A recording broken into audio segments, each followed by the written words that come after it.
5 months after the divorce, I got a text from Diana. "Justin, Machi is missing." Machi was a cat I bought during our marriage. Diana was never home, so he was my only company. But when we split, Machi chose her. We had stood on opposite sides of the room with Machi in the middle. Without a second of hesitation, he ran straight to her. As Diana picked him up to leave, she smirked. "See, Justin? Even the cat won't choose you." She was right. No one ever chose me. I typed out several long responses and deleted them all. Finally, I sent, "We're divorced. Don't contact me about this stuff anymore." Diana replied, "You don't want Machi anymore?" No, iyan suarat. A long silence followed before she sent one last message. "You don't want Machi, and you don't want me either?" I didn't. Before I finally agreed to the divorce, Diana hadn't stepped foot in our house for 3 months. Still, I heard about her constantly through the tabloids. As the heiress to the Smith fortune, her flings with various actors and influencers were always front-page news. It was hard to miss. There were so many rumors that it was hard to tell what was real, but one thing was certain. Diana was punishing me. She was punishing her arranged marriage husband for suffocating her freedom and for supposedly driving the man she actually loved out of the country. My mother-in-law remained polite because of our family's business ties, but my own father didn't hold back. Every time he called, it started with a lecture. How did I raise such a pathetic son? You can't even keep your own wife under control. I thought about it for a second. Then I gave him a serious answer. It's probably genetic, Dad. Mom couldn't keep you under control either, right? Otherwise, you wouldn't have ended up with a bastard son only 3 months younger than me. My father exploded on the other end. I heard the sound of porcelain shattering against a wall. The usual insults followed. "You ungrateful brat. Do you even care that I'm your father? And you're just like your mother." It was all meaningless noise.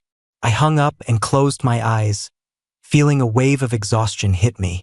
I rubbed my temples, trying to soothe the headache, but my mind drifted back to the morning's headlines.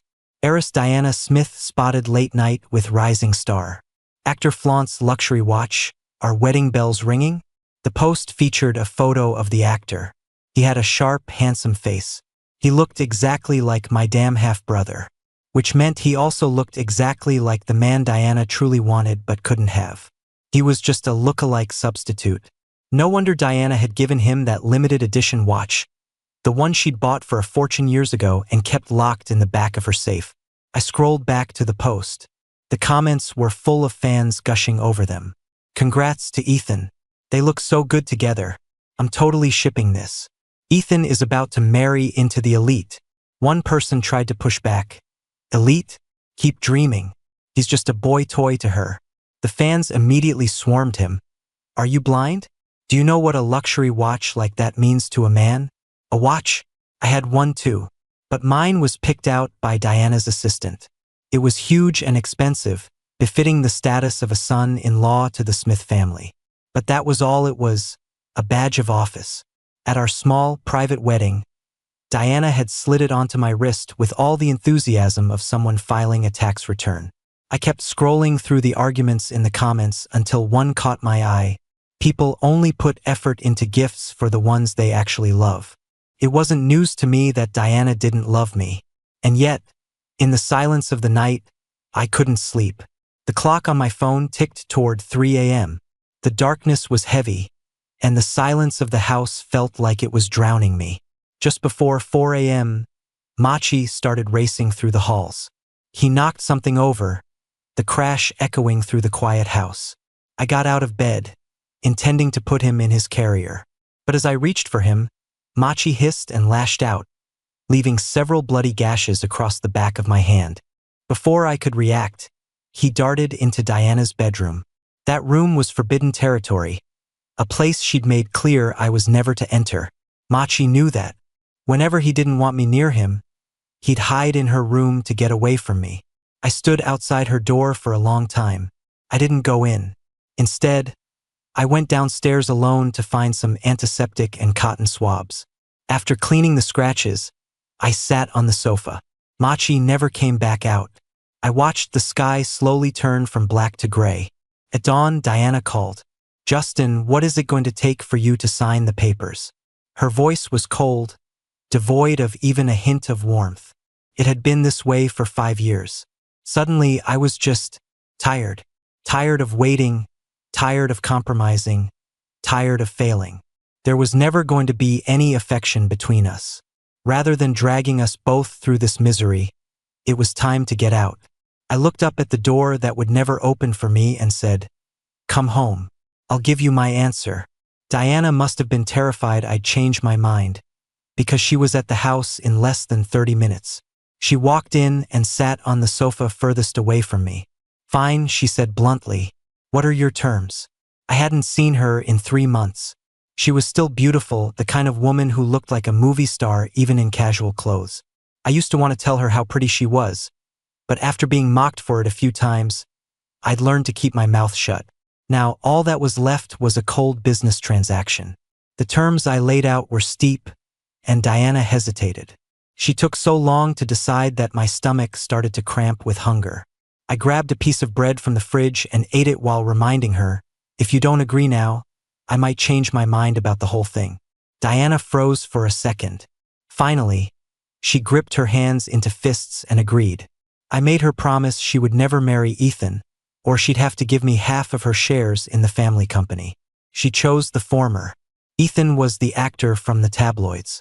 He'd somehow gotten my number a few months ago and sent me a taunting text. "Justin, the one who isn't loved is the real intruder here." My father's mistress had said the exact same thing to my mother once. I hated that phrase, and I hated people like them. The assets were split quickly. My father had never given me much. Almost everything we had belonged to the Smith family. I didn't want any of it. The only point of contention was Machi. I'd bought him right after I moved into the Smith mansion because the house felt too big and lonely. He was a round, fluffy ragdoll. Even if he wasn't particularly affectionate toward me, he'd been my only companion for hundreds of nights. Looking at him was the only thing that made me feel human. I wanted to take him with me, but Diana said, "Machi is marital property." She tapped her slim, manicured fingers on the marble tabletop. Her eyes narrowed with a flicker of malice. She was determined to win this. I knew this was her revenge for the ultimatum I'd given her about Ethan and the shares. She'd been forced to give up her lover. She was bitter, and she wasn't going to let me walk away happy. She wanted me to feel the pain of losing the only thing I loved. We ended up in a shouting match. Finally, I asked her, "Why can't you just let me have this one thing? My only source of comfort?" Diana's lips curled into something that looked like a smile, but her eyes remained cold. "I warned you when you manipulated your way into this family," she said. "I told you then, in this marriage you get nothing." I had tried to explain 1,000 times. My father was the one who drugged her drink that night I was a victim to. Even when I found evidence, Diana refused to believe it. She thought my father was just taking the fall for me. She believed I had set the whole thing up and called the paparazzi to catch us together so she'd be forced to marry me. After all, I'd liked her since we were kids. I followed her around like a puppy. In her mind, it made perfect sense that I'd drug her to get what I wanted. My love for her had become my greatest sin. I felt the fight leave me. I didn't want to argue anymore. I agreed to her suggestion. I placed Machi on the floor between us. Then Diana and I stood by our respective doors. As I stroked Machi's fur one last time, I prayed, "Choose me." Since my mother died, I'd had almost nothing that truly belonged to me. I was the one who bought Machi. Diana never lifted a finger to care for him. In my heart, I felt he was mine. I hoped just once he would choose me. But Machi didn't even look at me. He ran straight to Diana. She knelt down and scooped him up. Before she walked out, she couldn't resist one last dig. "See, Justin? Even the cat won't choose you." It wasn't the meanest thing she'd ever said to me. She'd said much worse while trying to force the divorce. After all, she didn't love me. I had loved her once. But after years of being ground down, that love had finally turned to ash. Diana had long ago forgotten the promises we made as children. It was time for me to go. No cat, no Diana, and no house that never felt like a home.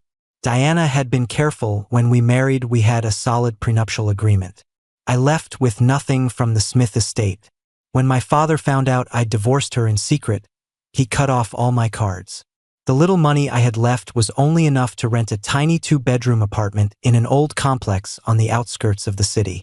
To get to my building, I had to walk down a long, narrow alleyway. At night, the only light came from a few flickering street lamps. I noticed a woman there who often met her boyfriend when he got off the night shift. She was always accompanied by a sleek Savannah cat. The cat would trot along with its tail held high, greeting its owner with a purr. I'd see them whenever I walked home with my grocery bags. There was also a stray tortoiseshell cat in the neighborhood that watched them with envy. One night, the stray worked up the courage to approach them. The Savannah cat hissed at it. The stray tried to hiss back. The woman suddenly kicked the stray hard. "Get lost. No one wants you. Go away." The tortoiseshell cat let out a pained yelp and scrambled under a parked car, too scared to come out. The couple walked away, but the stray stayed under the car. It didn't make a sound, it just sat there in the dark, looking miserable. "No one wants you either, little guy," I whispered. The cat didn't answer. I put some cooked shrimp near the car. The cat was too scared to move. I leaned down and caught a glimpse of its eyes. They were filled with such profound sadness. That night, the cat didn't come out. But in my sleep, I dreamed of a pair of eyes just as sad. I dreamed of being 6 years old. Back then, I didn't understand what a terminal illness was. I just watched my mother waste away in her hospital bed. When I asked what was wrong, she would pinch my cheeks and smile. "Mom is just getting too fat, so I'm going on a diet." But she was already skin and bones. How much thinner could she get? I would touch her sharp collarbones, my heart aching for her. Most of the time, she was silent. When she wasn't talking, I knew she was thinking about Dad. He didn't come often. Only his assistant, Sarah, would show up with supplements and fruit. Sarah would tell her, "Things are crazy at the office. Mr. Sterling just can't get away." Sarah was lying. I'd gone to the office to find him a few times, and he was never there. One day, I came back from the office to find a woman at the hospital with a boy my age. The woman told my mother, "Mrs. Sterling, the one who isn't loved is the real intruder." I didn't understand what it meant, but my mother started crying. I rushed forward and tried to push them out of the room, but I couldn't push away the darkness that had settled over my mother's heart. She gave up on life shortly after that. After the funeral, my father brought that woman and the boy home. "Justin, this is your new mother and your brother. We're going to be a real family now." I didn't want a new mother or a brother. I tried to fight for my father's attention, getting into scuffles with the boy, but I never won him back. I remember the weight of my father's hand as he slapped me across the face. He was screaming at me. The world went blurry. All I could see was a pair of weeping eyes. The next morning, I saw the tortoiseshell cat again. It was limping. I heard some neighbors gossiping. Poor thing. Its owner died in a car crash, and the girlfriend got a new boyfriend with a fancy cat, so she just dumped this one. Can you believe it? This leg is broken now. Probably won't last long. People sighed and shook their heads. Some threw it pieces of ham. But no one offered to take it home. The eyes from my dream and the eyes of that cat merged in my mind. I took the motherless child home. I spent every cent I had left at the vet. I had a cat again. A scruffy, soot-colored tortoiseshell. He was a rescue, so he was free. The surgery for his leg cost $300. Ironically, that was exactly what I'd paid for Machi. Machi was never affectionate. But Patches, I decided to name him Trey, since he cost me my last $300. Loved to paw at my hand, begging for pets. I held Trey and whispered to him, "Just hang in there. Daddy's going to have money again soon." The Smith Group issued a public statement denying the rumors about Diana and Ethan. Ethan's number was blocked, but he used a burner to keep texting me. "Justin, this isn't over. Diana is going to marry me sooner or later." In the heat of their romance, Diana probably made him a lot of promises. But when big money is on the line, promises fail. Ethan couldn't beat a bottom line. I screenshotted his texts. I packaged them with a photo of my marriage certificate with Diana and sold the whole thing to a tabloid for 6 figures. The paparazzi turned it into a viral sensation. Rising star as the third wheel, actor exposed for homewrecking and taunting husband #. Diana's angry call came immediately. I was busy supervising the installation of a luxury cat condo for Trey. "Justin, have you lost your mind?" she screamed through the phone. "Was ruining my life not enough? You have to destroy Ethan too?" All I had done was give them the truth. But Diana never believed me anyway. I didn't feel like arguing and getting hurt again. I hung up and blocked her. Trey sensed my mood and trotted over, rubbing his head against my hand. "Don't be sad, Dad," he seemed to say. I picked him up. Trey didn't pull away like Machi used to. Instead, he gently licked the scars on my hand where Machi had scratched me. Slowly, Trey fell asleep in my arms. Before I could drift off, someone started pounding on my door. It was my childhood friend, Blake. I don't know how he found me. He looked around my cramped, shabby apartment and fumed. "You're a Sterling. Why the hell are you living in this dump with such an unusual-looking cat?" I pulled Trey closer. "Don't talk about my son that way." Blake didn't want to argue about the cat. "Your old man froze your cards and you didn't even call me?" "Why? Honestly, it was fine. The freeze was temporary.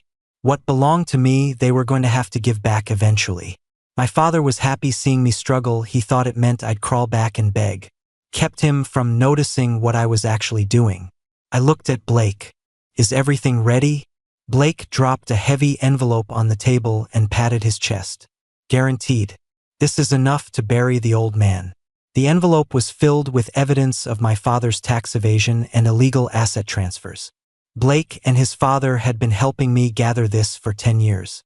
It was finally time to pull the net tight. I took the evidence to the authorities and reported my own father. He was taken away shortly after. The entire Sterling Global Group was thrown into chaos. Predictably, my stepmother tried to push her teenage son forward to take control. The board of directors was a mess. My stepmother was desperately pitching to them. "This is the CEO's son. He has to lead the company while his father is away." No one was buying it. I walked into the boardroom with Blake's father. He had been my mother's closest friend. Before entering that room, we had already visited every major shareholder. I had promised to sacrifice certain family interests to secure the board's support. Combined with the shares my mother had left me in her will, it was enough. My stepmother and her son were kicked out. But that wasn't enough. Not even close. I contacted the paparazzi again and sold them the real story of the previous generation's drama. Tycoons, affairs, secret children. The public ate it up. With my prodding, the scandal surrounding my father became even bigger than Diana and Ethan's. As the victim in both scandals, I was suddenly the center of public sympathy. Someone dug up the records of me being hospitalized with a ruptured eardrum after my father slapped me as a child. Others found out that I had been sent to a standard public high school while the stepmother's kids went to elite private academies. People posted side-by-side photos. Me in a generic hoodie, and my half-brother in head-to-toe designer gear. The internet rallied behind me. I used the momentum to solidify my position at the company. Taking over a conglomerate sounds glamorous, but it mostly involved endless late nights. I basically moved into the office and Trey came with me. One night, when I was exhausted, Trey dragged a bag of cookies across the floor and nudged them toward me. Meow. Blake, who was helping me rewrite a proposal, grumbled. "I'm working late too. Why does Trey only bring you snacks?" I handed him a coffee. "Maybe because you called him unusual?" Trey let out another meow, as if in agreement. Blake took a sip of his coffee. "Well, Trey is definitely better than that little traitor, Machi." I knew he was right, but there was no point dwelling on the past. I was too busy. Busy making sure my father got a maximum sentence. Busy tracking down the assets he'd funneled overseas, and making sure my stepmother ended up with nothing. The public outcry was deafening. After pulling her son out of school, my stepmother stormed into my office. "Justin, you've gone too far." I looked up from my meeting with the marketing team. I waved them out and threw a stack of photos onto the desk. Mrs. Sterling, you know exactly what you did back then. I'm actually being quite merciful. The photos showed a young Mrs. Sterling with a string of different men. She was a career gold digger. Only a fool like my father would have married her. She collapsed into a chair, her face pale. I watched her with a cold smile. Oh, there's more. When I first saw Ethan, I couldn't help but notice how much he looked like your precious son. I got curious, so I looked into it. She started to scramble backward, her eyes darting toward the door. You're lying. I don't know any Ethan. I laughed. Maybe you don't, but let me fill you in. I found out Ethan's mother was very close with your brother back in the day. The problem is, she was already married at the time. Her husband had a bit of a temper, served a few years for assault, I believe. I pulled out a DNA report and held it out to her. What do you think that guy would do if he found out the son he's been raising for 20 years isn't actually his? She snatched the report, tore it into pieces, and threw them at my face. You're a monster, Justin. You're making this up. Just wait until Ken gets back. He'll show you. Ken, my half-brother, Diana's true love. I wasn't surprised she was pinning her hopes on him. After leaving Diana years ago, Ken had managed to claw his way into the DC political elite circles. Very powerful connections. Too bad. Putting your faith in someone else is never a good idea. I didn't bother telling her that. She took my silence for intimidation and walked out with her head held high, calling me a bastard one last time. I sat back in my chair. Ken was barely keeping his own head above water. He wasn't going to save anyone. I had a whole file on Ken, evidence of him bullying classmates in prep school. The scandals were being suppressed for now, but in the elite circles the word was already out. Ken was a social climber, and his new benefactors were already unhappy with his background and his fake credentials. He was in for a rough time. I was waiting for Ken to show up. Instead, I got Diana. 2 months after the divorce, this was our first meeting. She was there to defend Ken. She sat across the desk from me, her eyes burning with rage. Justin, is this your idea of revenge? I looked at her for a long time. I realized I felt nothing. When the love is gone, Diana was just a person. A slightly annoying one. The answer was obvious. Why ask such a stupid question? I nodded. Diana slammed her hands on the desk and screamed. They're your family. I know I loved Ken, but you don't have to take it out on him and his mother just because of me. If you want to hurt someone, hurt me. They're innocent. Don't drive them into a corner. It was amazing how much someone could overlook when they loved a person. I felt a surge of anger, then a dark sense of amusement. I picked up my coffee and threw it directly into her face. Diana, why have you forgotten? I've always hated Ken. I hate his mother. And I hate my father most of all. When we were kids, you promised to protect me. You said you'd help me take back everything. What happened? Why did you fall for Ken? We were supposed to be the ones who grew up together. I hated who Diana had become, but I still missed the girl she used to be. The time my father slapped me so hard I ended up in the ER. Diana had begged her parents to take her to see me. They'd come to the hospital. Diana sat by my bed and cried when she thought I wasn't looking. She was my only friend for years, until middle school. She went to an elite private academy, and my father, at my stepmother's suggestion, sent me to a rough public school. Suddenly, we were worlds apart. I was busy studying, working, and trying to build a future for myself. I thought she would wait for me. But in high school, Diana fell for Ken. She pursued him relentlessly. She never said she loved me, and I knew my feelings were one-sided. But after seeing how much she cared for me when we were kids, how could she love him? She could have loved anyone else, and I would have accepted it. But why the one person who tormented me? I wanted to ask her once. I went to her private school and watched the wealthy, beautiful students hanging out. Ken looked so polished, so confident. And there I was, in my cheap public school uniform, hiding in a corner. My insecurity was written all over me. No one even noticed I was there. Coffee dripped down Diana's face. She went silent. She didn't argue. She just wiped her face and walked out. I don't know what she was thinking, or if she felt even a shred of guilt. It didn't matter. Shortly after she left, I went to visit my father in jail. He had lost a lot of weight. The arrogant CEO was gone, replaced by a graying, broken man. I wasn't there for sympathy. I was there for business. Are you sure you want to leave all your remaining shares to my brother, the kid who failed remedial math? My father glared at me with pure hatred. I'd rather give them to a brick than to an ungrateful dog like you. The expected answer. Understood, I said. I straightened my suit and left. The moment I stepped out of the prison, I sent the photos of my stepmother's past to the tabloids. Mercy? I'd lied to that woman. I was just waiting for the perfect moment to burn it all down. A week later, my half-brother was arrested for a hit and run. He was a spoiled, talentless brat. He was easy to manipulate.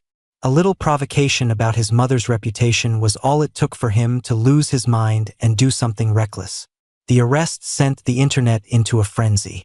Then, Blake convinced a few of the guys Ken had bullied in school to come forward. I read the comments on my phone. God, the stepmother's whole family is trash. How did Justin even survive growing up there?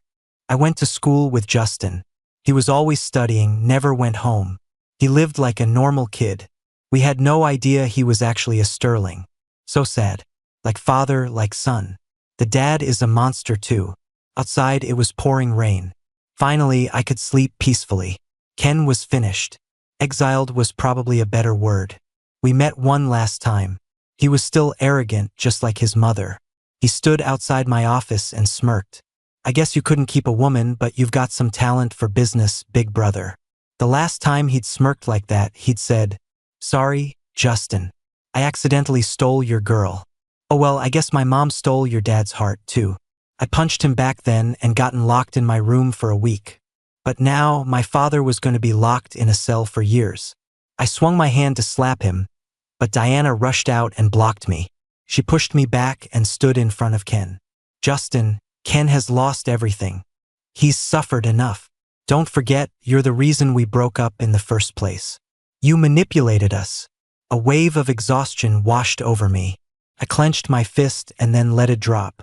"Diana, you can't force me to admit to something I didn't do." She didn't move. "I can judge right from wrong myself. Stop this. Whatever happened between our parents shouldn't be Ken's burden. Besides, you know what you did to him." I took a step back. One last attempt at the truth. I didn't. How many times do I have to say it? I didn't buy any drugs. I didn't spike your drink. The server from that night even testified that I never touched your glass. Diana, why can't you believe me just once? In the end, I just watched her lead him away. The sun set, and the world faded into darkness. I still missed the girl from my childhood, but I hated the woman she became. Ken's retaliation was desperate. He had one of his friends post a call out online. Ken and Diana were the real couple back then. Why did Diana end up marrying Justin? Care to tell the truth about that night, Mr. Sterling? The friend even posted a love letter I'd written to Diana in 10th grade. Everyone knew you were obsessed with her. I didn't respond. They didn't need me to. The truth about the drugging incident started appearing everywhere. A paparazzi member even came forward. I was paid by the Sterlings to wait outside the hotel and take photos of Justin and Diana coming out of the same room. Public opinion began to shift. People started quoting philosophy. He who fights monsters should see to it that he himself does not become a monster. Others mocked me. Turns out Justin isn't such a saint after all. No wonder Diana cheated. Some people get what they deserve. Maybe his dad was right to hit him. The world changes fast. Those who live by public opinion often die by it. I knew that, and I was ready. Blake was panicking. He came over to my place. What do? I was holding a sleeping tray. Back then, I was too afraid to go to the police because I didn't want to ruin our long-term plan. And after all this time, I wasn't sure how to bring it back up. Ken just gave me the perfect opening. The next morning, I went to the police station. I reported a cold case, a father drugging his own son to force a marriage. I still had all the information on everyone involved from that night. With the internet already buzzing, the investigation moved fast. The results were undeniable. My father and stepmother had orchestrated the entire thing. I had nothing to do with it. The police issued an official statement. The internet flipped again. Justin's life is a tragedy. Betrayed by his father, hated by the woman he loved. Finally, the truth is out. Is delayed justice really justice? Look at everything he lost. A few skeptics remained. Maybe the CEO is just taking the fall for his son? They were quickly shut down. Are you kidding? They hate each other. And the stepmother was involved. This was a setup. People posted endless proof of the rift between me and my father. I knew Blake was behind most of those posts, but the final blow came from an anonymous source. I can't watch this anymore. Here's what really happened. A masked figure with a voice changer posted a long video. He claimed to be part of Ken's old friend group. Ken is a vindictive guy. He hated Justin because Justin once called him out for being a secret child when they were kids. He vowed to take everything Justin had. He used to brag to us about how he'd trick his dad into punishing Justin or cutting off his allowance so Justin would be too scared to come home. When he found the love letter Justin wrote to Diana, he got a new idea. He didn't even like Diana. He just wanted her because Justin did. It was easy for him. He's a natural manipulator. He had Diana chasing him for 3 years. But even while they were dating, he was looking for someone better. Eventually, he found a girl from a powerful DC family. He wanted to break up with Diana, but she wouldn't let go. So he encouraged his dad to drug Justin and Diana and call the paparazzi. That way, Diana would have to marry Justin. The Sterlings would gain the Smith family's influence, and Ken would be free to chase the DC girl. After it happened, he went to Diana crying, saying he had to step aside for his brother. Then he came back to us and bragged, "Diana hates Justin now. If I can't have her, no one gets to be happy." The video included chat logs and a timeline that matched perfectly. The person ended with one last sentence. "Ken, don't blame me for turning on you. You shouldn't have slept with my wife." The internet exploded. Suddenly, everyone was sending me messages of support and sympathy. Blake came over ecstatic. They turned on each other. "I can't believe it actually cleared your name. But I'm confused. Why would Ken risk everything to go after his friend's wife when he had so much else going on?" I turned off my phone screen and looked up. "It wasn't an accident," I said calmly. "The person who went after the friend's wife wasn't Ken. It was Ethan, the actor. I had used the DNA evidence to blackmail Ethan into seducing Ken's friend's wife. Then I made sure photos were taken, photos where Ethan looked just like Ken, in very compromising positions. I sent them to the friend. I knew they'd tear each other apart. Diana came to see me. She looked like a child who'd been caught doing something terrible, small, unsure, and awkward. "I'm sorry," she whispered. "I misunderstood you for so many years."